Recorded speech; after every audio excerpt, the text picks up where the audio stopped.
Baik, bismillahirrahmanirrahim. Assalamualaikum warahmatullahi wabarakatuh.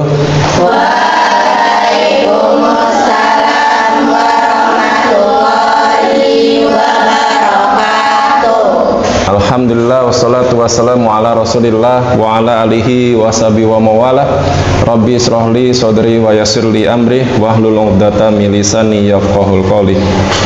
Anak-anak sekalian, hari ini kita akan mempelajari materi tentang ilmu fikih atau faraid, ya. Nanti kita akan coba membahas tentang apa itu ilmu faraid dan bagaimana pembagian-pembagian mawaris. Ya, sebelum kita mempelajari ilmu faraid, Ustadz akan absen dulu. Kalian siapa saja nanti yang masuk dan nanti yang tidak hadir. Afifah Zahra, Alifail Hamid, Anissa Dwi Safitri, Akila, Aulia Zahra,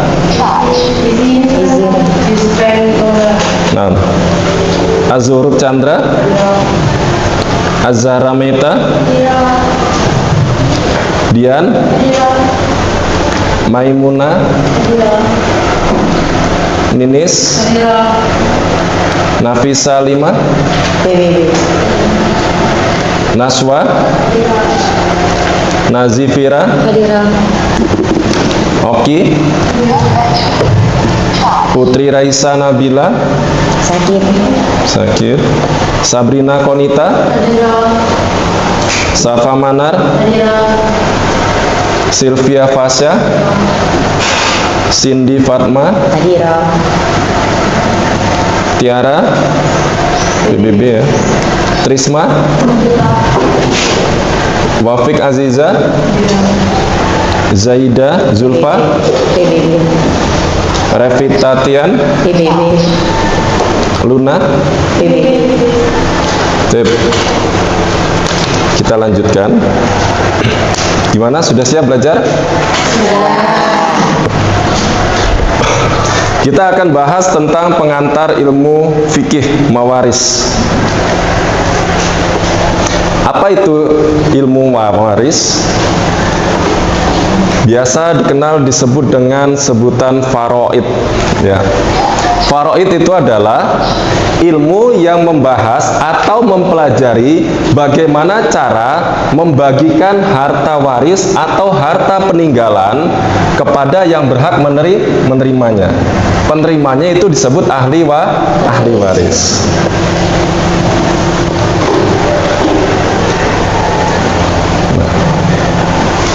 Ada hak-hak yang dia berkaitan dengan harta peninggalan si pewaris. Ya, salah satunya adalah yang pertama, persiapan untuk pemakaman mayit. Harta yang dimiliki oleh si mayat atau yang telah meninggal atau pewaris itu dipergunakan untuk persiapan pemakaman mayit. Ya. Setelah itu, maka hartanya digunakan untuk pembayaran hutang yang dimiliki oleh mawaris yang memiliki harta. Paham dari sini? Paham ya? Hutang di sini itu ada dua. Hutang kepada makhluk atau kepada manusia. Yang kedua adalah hutang kepada Allah. Hutang kepada Allah itu yakni contohnya adalah berupa janji kita. Ya, janji kita atau nazar, lebih disebut dengan nazar. Misal, kita bernazar kepada Allah Subhanahu wa taala bahwa kalau kita memiliki harta, kita memiliki kelebihan rezeki, kita akan melaksanakan ibadah haji. Paham dari sini? Kita akan melaksanakan ibadah haji. Tetapi qadarullah si mayit ini orang yang sudah meninggal ini ternyata meninggal dunia sebelum dia haji. Maka nazar itu, ini nazar wajib dikerjakan, wajib dilaksanakan. Dengan cara apa? Dengan cara dibadalkan haji. Tahu badal? Digantikan, ya, digantikan. Orang yang telah meninggal itu tidak bisa melaksanakan ibadah haji, makanya dibadalkan dengan ahli warisnya. Ahli warisnya nanti yang menggantikan dia untuk ibadah haji. Dapat pahala nggak, Kak? Dapat pahala. Yang membadalkan maupun yang dibadalkan itu tetap dapat pahala. Ya, tapi bukan pahala haji. Pahala hajinya untuk yang dibadalkan, untuk si mayit ini tadi, untuk pemilik harta ini tadi. Dia terhitung telah melaksanakan ibadah haji. Ya. Biasanya ahli waris itu mencari biro jasa yang dia bisa untuk membadalkan ibadah haji. Tapi jarang, sedikit biro jasa yang menangani jasa badal haji. Karena apa? Karena biayanya dari sini ke sana itu lumayan mahal, dan badal itu biasanya lebih murah. Makanya badal haji biasanya yang mengerjakan itu adalah orang-orang yang berdomisili di seputar kota Mekah atau Madinah. Biasanya mahasiswa yang dia kuliah di Madinah atau kuliah di Saudi. Paham? Paham ya? Terus selanjutnya, hutang di sini itu dibayarkan kepada makhluk, kepada manusia. Jika kita memiliki hutang kepada seseorang, maka hukumnya wajib untuk dibayarkan. Apapun bentuknya itu wajib untuk dibayarkan. Jelas? Jelas. Ada pertanyaan dari sini sebelum kita lanjut? Berarti jelas? Jelas ya? Terus selanjutnya, harta peninggalan ini itu dibayarkan wasiat. Ya. Wasiat. Orang yang telah meninggal biasanya memiliki wasiat. Wasiatnya apa? Wasiatnya misal contoh, Ustadz adalah orang yang meninggal dunia. Sebelum Ustadz meninggal dunia, Ustadz berwasiat kepada ahli waris, kepada anaknya Ustadz, atau kepada saudara, kepada sepupu, kepada paman, dan lain sebagainya. Ustadz berwasiat karena hartanya Ustadz banyak, punya mobil 5 misal, ya, Ustadz berwasiat, Om, nanti kalau saya meninggal dunia, tolong mobil saya yang warna hijau itu tolong diwakafkan untuk pondok pesantren Muhammadiyah Abu Dzar Al-Ghifari. Ya. Maka wasiat itu wajib dilaksanakan oleh ahli warisnya. Paham dari sini? Wasiat ini itu tidak boleh lebih dari 1/3 harta yang dimiliki. Setelah harta itu digunakan untuk persiapan pemakaman mayat, untuk pembayaran hutang, untuk wasiat, maka jika dikurangi dari wasiat ini tidak boleh lebih dari 1/3 sisa hartanya. Nah, bingung itu. Setelah selesai melaksanakan wasiat, maka harta yang dimiliki oleh yang telah meninggal itu harus diberikan untuk warisan. Nah, ini nanti yang kita bahas, ya, tentang warisan ini kita bahas. Oke, lanjut.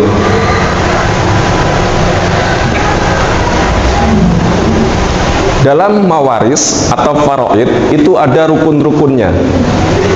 Yang pertama, rukun dari mawaris itu adalah yang pertama adanya pewaris.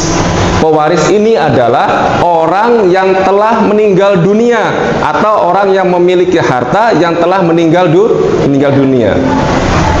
Yang kedua, adanya ahli waris. Ahli waris ini siapa? Yang berhak. Orang yang berhak menerima harta waris, atau bisa disebut dengan ahli waris. Ya. Setelah itu rukunnya adalah harta peninggalan berupa harta warisan. Jika salah satu dari rukun waris ini itu tidak ada, maka rukun mawaris itu batal.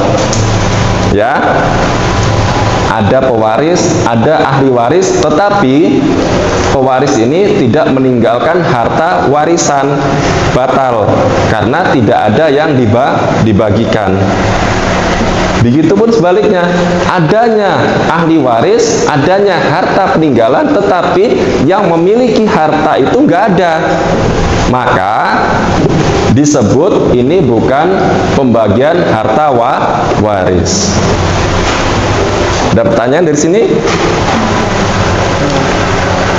Kita lanjut ya.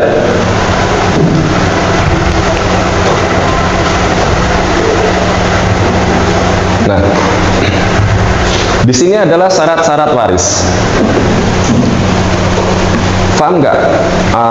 Rukun dengan syarat. Apa bedanya rukun dengan syarat? Ada yang tahu rukun dengan syarat? Bedanya rukun dengan syarat?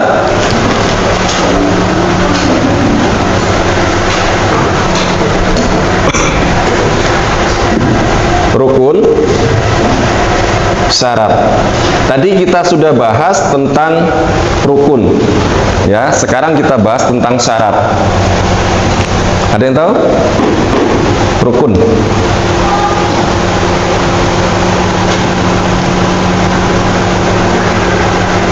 Rukun ini lebih mudahnya adalah untuk lebih kita mengingat rukun ini adalah dalam. Syarat ini adalah luar. Paham?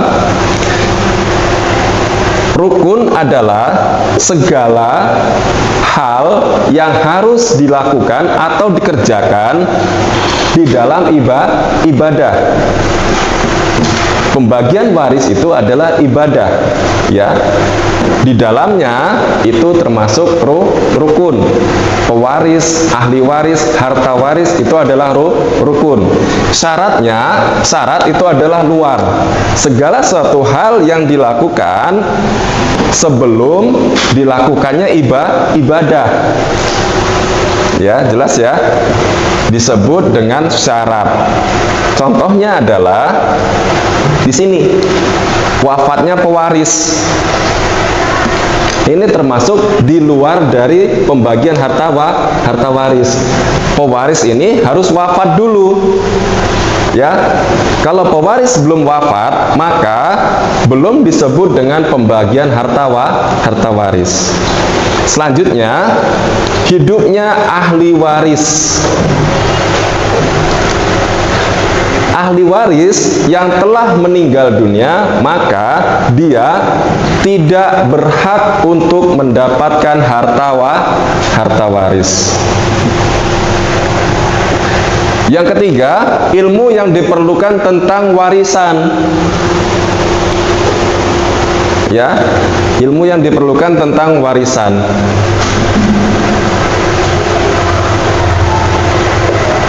Jika ketiganya ini itu sudah ada semua, maka syarat-syarat pembagian harta waris sudah terpenuhi.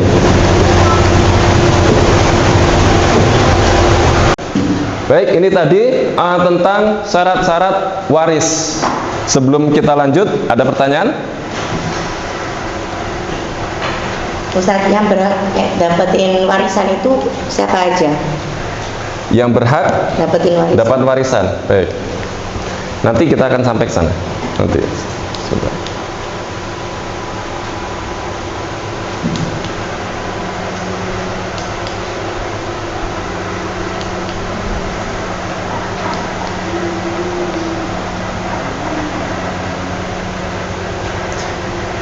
Kita ke sebab-sebab dulu ya, sebelum kita sampai ke sana. Sebenarnya ada yang menyebabkan siapa-siapa saja yang mendapatkan waris.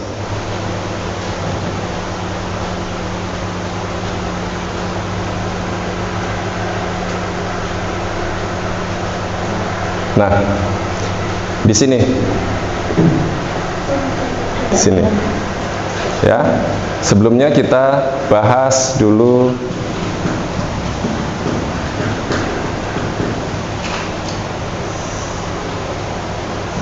sebab-sebab warisan. Ada beberapa sebab seseorang itu mendapatkan pembagian harta waris. Yang pertama, yakni adalah dikarenakan nasab. Tahu nasab? Tahu. Apa nasab? Keturunan. Keturunan itu bisa kita bagi menjadi tiga. Kita bedakan menjadi tiga. Yang pertama adalah furu. Furu itu adalah keturunan atau nasab dari mayit ke bawah. Dari mayat ke bawah. Ini kita, ya, ini kita turun ke bawah sini. Ini adalah disebut furu. Ada anak, ada cucu, Ada cicit, ya, dan ke bawah terus. Ini dinamakan furu. Selanjutnya ada yang namanya usul. Usul ini adalah ke atas larinya. Bapak, ayah, terus kakek, ya, buyut, dan seterusnya. Ini dinamakan dengan usul. Dan ada yang ke samping seperti ini. Ini dinamakan dengan hawasi. Paman, terus sepupu, keponakan. Ini dinamakan dengan hawasi. Itu tadi tentang nasab. Ada pertanyaan dari nasab sebelum kita lanjut ke pernikahan? Enggak.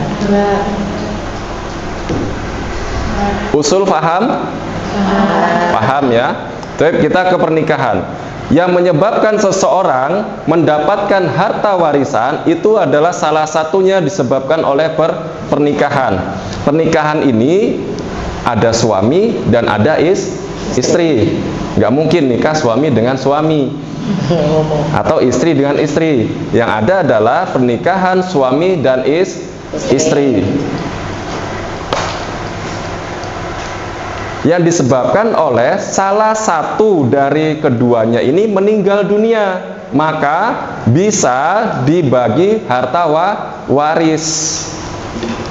Contohnya, ketika si suami meninggal dunia, maka jika masa iddahnya, iddah seorang istri itu masih dalam masa iddah, maka si istri masih mendapatkan harta waris. Tahu masa iddah? Masa iddah itu adalah masa tenggang antara haid pertama dan haid selanjutnya. Itu disebut dengan masa iddah. Masa iddahnya berupa 1 kali iddah. Ya, 1 kali iddah. Jika dia masih dalam masa iddah, maka si istri masih mendapatkan harta waris. Jelas? Jika perceraiannya itu si suami meninggal dunia dan istri bercerai sudah lebih dari masa iddah, maka si istri tidak lagi mendapatkan harta waris. Lah ngapa kok nggak bisa dapat, Tat? Ya, karena sudah selesai masa tanggungan suami ke istri. Ya. Berarti kalau dia nikah lagi itu boleh. Kalau yang suami sudah nikah, kan warisannya udah nggak dapat nih. Nah, terus kalau yang istrinya itu nikah lagi, gimana? Istri nikah lagi, Istri nikah lagi. Nah, berarti kalau istri sudah menikah lagi, itu berarti si istri sudah selesai dengan masa iddahnya. Kalau dia Dari punya perceraian. Kalau yang dari suami pertama itu punya anak, anaknya dapat warisan apa? Anaknya masih dapat warisan, tapi istrinya itu tidak mendapatkan warisan dari harta waris hasil pernikahan. Ya. Kalau misalnya nggak punya anak gimana? Nggak punya anak, berarti nanti harta warisnya itu diberikan kepada ahli waris yang lain. Ini nanti kita bahas di pertemuan selanjutnya mungkin. Ya, paham ya? Karena di sini kan ini ada namanya furu dan ada namanya usul dan hawasi. Nah, disinilah kalau dia furu'nya itu nggak ada, furu itu artinya anak, maka yang mendapatkan itu ada yang namanya harta warisan nasab usul. Ya, usulnya adalah bapak, kakek, atau kalau mereka ini sudah nggak ada juga bisa dibagikan kepada hawasi, paman, sepupu, keponakan. Jelas? Jelas. Kita lanjut ke sebab-sebab mendapatkan warisan, yakni wala. Ada yang tahu wala? Ya. Wala ini adalah pemerdekakan hamba sahaya atau budak. Seorang budak yang dia dimerdekakan oleh tuannya, ya. Kalau zaman dulu itu ada namanya perbudakan. Masih ingat Bilal bin Rabah? Ya. Bilal bin Rabah itu adalah seorang budak yang dimerdekakan oleh sahabat. Ya. Siapa yang merdekakan Bilal? Abu Bakar. Abu Bakar. Abu Bakar yang merdekakan Bilal. Seandainya contohnya gini, si Abu Bakar, ya, sahabat Abu Bakar meninggal dunia dan mempunyai banyak harta waris, maka si Bilal ini berhak untuk mendapatkan harta waris. Begitupun sebaliknya, jika si Bilal ini itu setelah dimerdekakan dan ternyata Bilal ini menjadi kaya raya dan punya banyak harta, sahabat Abu Bakar berhak juga mendapatkan harta waris. Jelas? Jelas. Ada pertanyaan? Enggak. Sebelum kita tutup? Nggak ada. Kita lanjutkan pekan depan ya. Kita lanjutkan depan. Alhamdulillah materi kita tentang pengantar ilmu waris sudah selesai. Kita lanjutkan pekan depan dengan pembagian harta waris dan juga tentang perhitungan yang ditetapkan oleh Al-Quran berapa bagiannya untuk ahli waris. Tugasnya kalian di rumah di hujroh nanti cari dalil dari Al-Quran tentang pembagian harta waris. Ya, ada dalam Al-Quran tentang harta waris. Ada pertanyaan?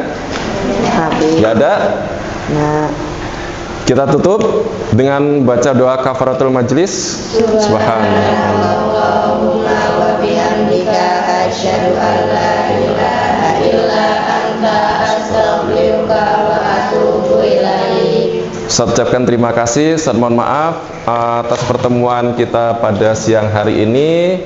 Saya tutup. Assalamualaikum warahmatullahi wabarakatuh. Waalaikumsalam warahmatullahi wabarakatuh.